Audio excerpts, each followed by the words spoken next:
Superintendent of our Public Integrity Bureau, Chief Linda Westbrook.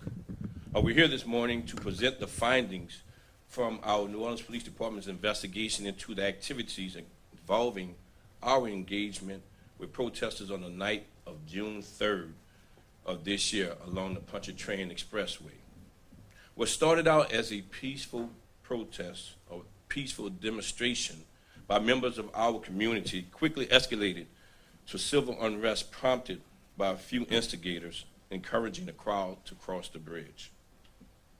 In response to these acts of violence by some participants of the protest on June 3rd, our officers deployed tear gas, foam impact rounds, and rubber ball rounds to address those disrupting protesters, and unfortunately, several protesters and several of our officers were impacted on that night. Following the activities of that night, our Public Integrity Bureau, under the leadership of Chief Westbrook, Force Investigation Team immediately launched an investigation. FIT worked with oversight and input from our independent monitor as well as our consent decree monitor as well, following the organizations to ensure, as well as the following organizations, which I'll be listing shortly, to ensure a fair, objective, and thorough investigation. The following organizations assisted us as we assessed our protocols, our tactics, in every process and every step of this investigation. The Orleans Parish Prison Reform Coalition, Vera Institute of Justice, Court Watch NOLA, MacArthur Institute, the Public Defender's Office, the Promise of Justice Initiative, Innocence Project of New Orleans, Voice of the Experience, the ACLU, and Community Recallers. The investigation found that New Orleans Police Department, even while working with our partners in the consent decree, did not have an adequate use of force policy to govern the use and reporting of specialized weapons such as tear gas and impact rounds. Our department did not have a policy in place to guide a response to protests, which resulted in the department failures on the bridge that night. There's a lack of planning and tactical decision-making, which resulted in an unprecedented incident that had never occurred in the city of New Orleans. That being said, New Orleans Police Department is taking the steps to make sure that any future NOPD engagements with protesters never mimic the activities in which we experienced on that particular night. We have implemented a new policy governing our response to protest. This policy makes the safety of everyone involved and not involved in these incidents of civil unrest our #1 priority. It calls for open and clear communication and ensures specialized weapons such as tear gas will only be used as a last resort where life is in danger. NOPD has drafted a revised use of force policy that addresses all of the specialized weapons used by the department, especially those only authorized by use by certain units such as SWAT. We have now established a permanent group of officers who have undergone new training and are dedicated to respond to protests and events of civil unrest. We will continue to implement future training involving de-escalation as well as communication, especially for communicating in crowds. We have repeatedly stood with peaceful protesters, and we will continue to do so.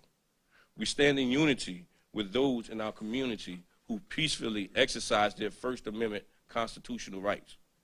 We have demonstrated and remind our officers and the community to not take the bait from people determined to try to instigate violence during peaceful protests. The message in these protests are very important.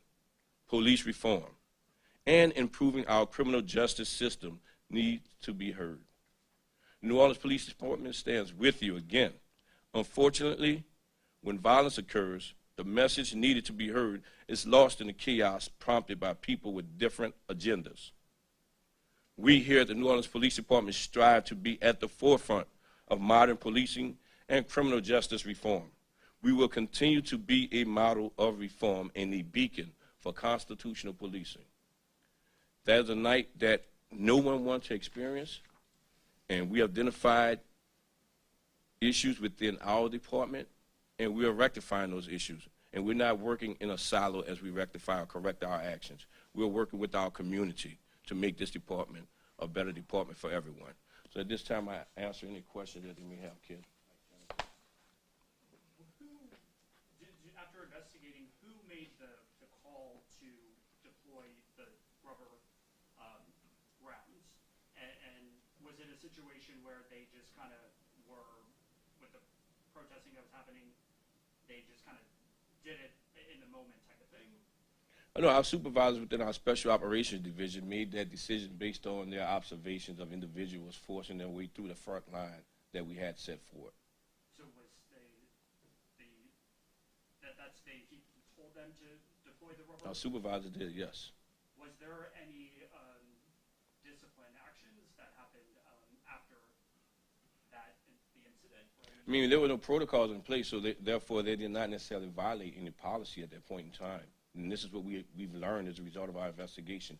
We did not have any strict guidelines or protocol as to how to engage using these types of tools.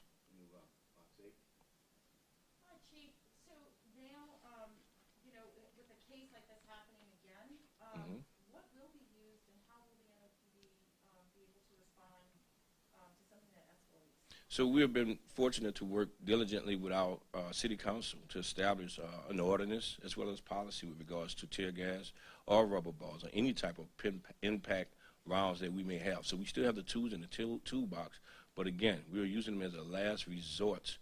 We've created a policy that is still in draft with regards to use of force in itself, but our policy with regards to engagement, I think the key to all of this is communication. And where we failed at on that particular night was we failed to communicate so that the peaceful protesters who were in the rear can hear our commands as we were giving warnings to those who were not being peaceful to move out of the way. So we've identified some ways in which we can do things differently, and we definitely will if we have to. Hopefully, though, we don't ever have to have that type of interaction again.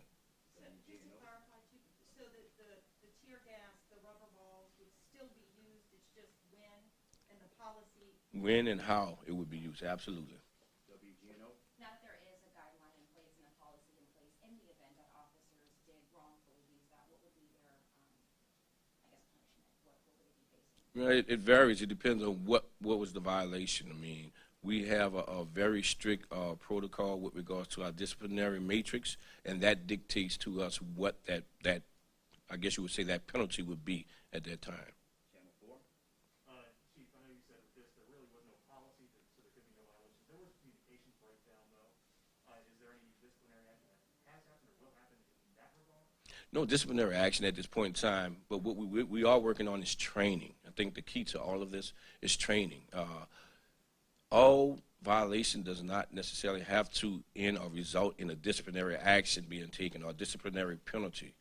Sometimes training can correct the issue, and that's what we've learned throughout this process, that we needed more training on engaging this. This is something that no one expected across the country. You saw things that happened across the country. Now, I would stand before you and commend the men and women of the New Orleans Police Department as well as our citizens, because I still believe the city of New Orleans led this country in peaceful protests. We responded to over 100 protests so far this year, and so this one particular moment may have been a black eye, but this was a learning opportunity for us all. The advocate? Chief, some of the protesters on the bridge that night described kind of a stampede scene. Do you apologize for what happened on the bridge? I definitely apologize to the peaceful protesters for any negative interaction that they may have had with us on that particular night. Our number one priority is the safety of everyone. The protesters, our citizens, our community, as well as our officers in itself. So we definitely don't ever want to see any harm to anyone. And Chief, if I got my notes right, you said you have a new group of officers that you trained to kind of respond to this? So yes, we have identified officers in every district that have been trained, as well as our special operations have been trained with regards to protests or civil unrest or civil demonstrations. Was the decision that they made when deploying the tear gas and rubber rounds, was their decision wrong by doing so? What I would say, if it was wrong, what I would say is that we had some instigators on that bridge that night they were looking to do just that. And if you recall, just the day before, I gave the warning to the entire city, don't take the bait, because we knew they were coming here to do just that. So, you know, were our officers wrong? I think they had to make a decision given the circumstances and the position they were placed in at that time. To clarify, how many officers were under investigation at that point back in June? Ooh, Chief, do you recall how many? It was a lot. I mean, it was a lot. I can't tell you an exact number. I can get back with you on the exact number. But, I mean, you had district personnel that was on the front line. You had special operations personnel who actually deployed the tear gas or the rubber impact balls. So it was a number of officers that were involved in uses of force up there. When deploying rubber balls, do you fire downward, and then with it kind of the, I guess, ricochet effect? Is that how you deploy it, or what? It varies. I mean, you just like the tear gas, depending on what particular tool we're using at that time. But the main thing is we just don't ever want to be put in that position to have to use it ever again. Last question. Is it safe to say maybe NOPD wishes they did not fire the rubber balls? NOPD wish that we never had to be on that bridge that night. The demonstrators know ourselves. That is what we wish. Peaceful protest, we're in support of it. But we need it to be peaceful and to not put anyone's life in danger. The protesters know our officers. So, Thank you, folks. thank you.